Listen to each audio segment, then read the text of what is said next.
मध्य प्रदेश सरकार के द्वारा गुड़ी पड़वा से लेकर 30 जून तक सदा नीरा जलगंगा संरक्षण अभियान चलाया गया।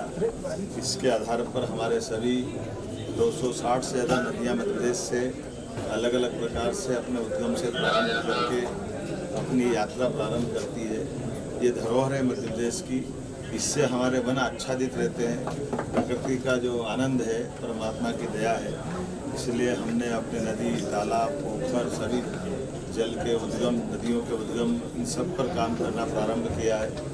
और उसी का परिणाम है कि हमारे द्वारा आज अपनी इस यात्रा के दरमियान 3 महीने तक लगातार 90 दिन तक अभियान चलाना, ये छोटी बात नहीं है। लेकिन पूरे प्रदेश में पुराने से पुरानी बावड़ियों के चित्र देख रहे हैं, आनंद आ जाएगा। हमारी कोई 200 साल, 500 साल, 1000 साल पहले जो जल रचनाएँ बनी हुई थी, इसी के साथ साथ अमृत सरोवर भी, सभी तालाब भी, सब पे हम काम कर रहे हैं। और उम्मीद कर रहे हैं आने वाले समय में ऐसे अभियानों को लगातार चलाते रहेंगे, जिससे भूजल गर्भ के भंडारण की भी क्षमता बढ़े और ये प्रकृति के साथ हमारा जो जीवन का उद्देश्य है, उस आनंद में हम सब डूबें। आज के इस अवसर पर जब कई प्रकार के आधुनिक यंत्रों का आविष्कार हुआ है, ऐसे में नदियों के उद्गम से लेकर उनके अंत तक का जहाँ उनकी यात्रा समाप्त होती है, ऐसे प्रत्येक स्थान की चिंता सरकार करे, दस्तावेजीकरण करे, समाज को जोड़े, नदी जो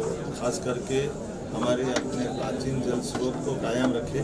तो मैं अपनी ओर से बधाई देना चाहूँगा कल्चर मिनिस्ट्री को। इनके माध्यम से न केवल साइंस टेक्नोलॉजी को जोड़ करके ये जो वर्तमान के सैटेलाइट के माध्यम से वो सारी चीज़ों का संकलन किया है, बल्कि सुंदर ग्रंथ में दस्तावेजीकरण करिए भविष्य के लिए भी तैयार किया गया है। आइए हम सब इस अवसर पर इस अभियान की आज से प्रारंभ होगा और आखिरी में आकर के जब ये यात्रा 30 तारीख तक बढ़ेगी, उसके पहले भी और कोई महत्वपूर्ण सौगात मध्य प्रदेश को और भोपाल को मिलेगी। मेरी अपनी ओर से